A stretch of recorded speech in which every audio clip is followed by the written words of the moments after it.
So, you want to play Marvel Strike Force? Well, do I have the guide for you?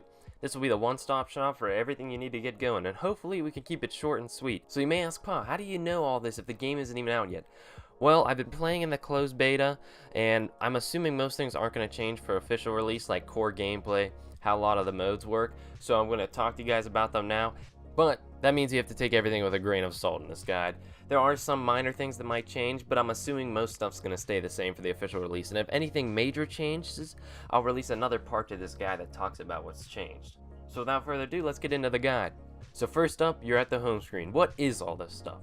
Well, you have the story, which is where you can make your way through all the campaign, and there's like 5 different campaigns in the game. We have the hero, the villain, the cosmic, and the Nexus as of now. Heroes, you can only use heroes. Villain, you can only use villains. Nexus is heroes and villains, and Cosmic, you can only use cosmic characters. And by running these, you can unlock nodes to farm gears and character shards.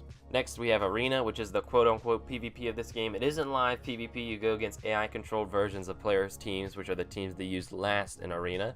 And then you can get special gear and certain character shards from here. And in terms of what you're going to want to buy from the shop, I'd advise you go with the character orbs first to flesh out your roster. And once you know what you want, then you can start going for specific character shards. I'd advise you get Drax before you finish the hero campaign, because he's going to be very helpful for defend the operative missions. Events are missions that come and go focusing on specific heroes. They had one for Crossbones and Elektra towards the launch of the closed beta, and you could get them up to like 3-star from there, so it was super awesome. Unfortunately, they haven't been doing a lot of these recently. They did do an Iron Man one, but it was super hard to complete everything in it, and you needed like max star shield characters, so like nobody completed it, and it's going to come back, and we're going to keep on doing it to slowly earn Iron Man. But I'd like to see them do events more often than they are doing. Challenges are the equivalent of daily missions. 2 of them are unlocked every day, and each day has a certain 2 assigned to it. Like one day will be the gold mission and the catalyst mission. The next would be XP chips and orb fragments day. And then on Sunday, all the missions are unlocked for you to run. And you run each of these twice, and it doesn't cost any energy. And it gives a ton of rewards, so make sure you do these every day. An alliance is, you join an alliance so you can do raids. Not much to say here. Although if you are looking for an alliance, I highly advise you check out either the Discord server or the Marvel Strike Force subreddit. Both the Discord and subreddit have ways to find an alliance on it. Then we have alliance raids, which are missions similar to the style of Contest of Champions, where you go node to node and you fight a team on each node.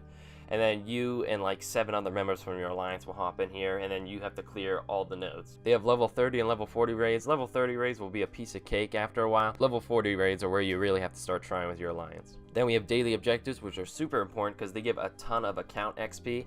And then you want to get this up as quick as possible because your account level is the same as your max character level. And as of now, the max account level is 50. So you want to make sure you get this XP, and it increases your max energy. So it's super important to get this up as soon as possible. And it gives a lot of premium currency. Then we have milestones, which are temporary goals that you work towards over a period of time. They can range from spending energy to spending gold, and they last roughly 3 days and have tiers of rewards based on how much you do. There are also alliance milestones, which are goals shared with your alliance, and you get even more rewards from those. And then we have the shop. And I know you may be tempted to buy the premium orbs, but I highly advise you don't do that because the premium orbs don't give a lot. I've talked about it in other videos. They're not worth your money. Save your premium currency for energy refills or refreshing nodes if you really want to get a character. Do not buy premium orbs. At least as of now in the closed beta, they're not worth it. Don't buy any of the orbs really. None of the orbs are worth the price. So now you've ran story and you're looking for a character. Who do you farm?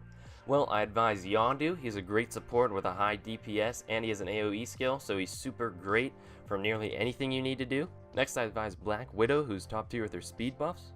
You can't really go wrong with any of the tanks in this game, but I would highly advise you don't farm Crossbones. You do need him for the villain campaign because he's the only villain tank as of now, but he's not that great, so I wouldn't put a lot of resources into him. We have Elektra, who's Assassination on her 3rd skill, and she's great for PvP because she can essentially turn a fight into a 5v4. Essentially, just make sure you pick hero and villain characters. Don't pick minions. Minions only have 2 skills and less power. They're really useless unless you're filling out your team. So always try to farm heroes and villains when you have the chance. Don't farm minions. So you might have your characters now and you're wondering, how does combat work? So this is a turn-based strategy game, and that means you take your team of up to 5 heroes into a battle against a specific set of enemies taking turns attacking. Heroes attack in order of their speed, indicated by the blue bar that fills up. You can see their health above them, and all heroes have 1 basic attack and 2 abilities, and minions have 1 basic attack and 1 ability. All characters also have a passive, and all skills cost energy indicated by the yellow bar, and you gain 1 energy every turn.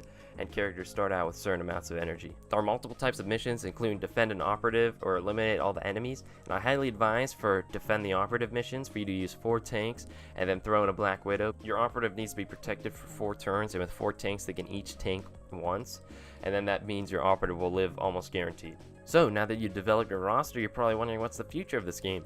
Well, as of now, they've only released one official update, adding a new map to fight on with some other changes, but they've been adding things in on the down low. They added Alliance milestones recently, and they just released the Cosmic campaign. Then we have a ton data mine like Venom and Nova characters, so we know they're working on stuff. I just feel like they're making a big patch to just launch it all at once instead of slowly releasing patches. So it's not dead, they just haven't made any updates recently. So that being said, I hope you enjoy the game and you stick around here if you want more info about Marvel Strike Force. And that's my guide on Marvel Strike Force, but what do I know? I'm just a 16-year-old. Signing off, guys.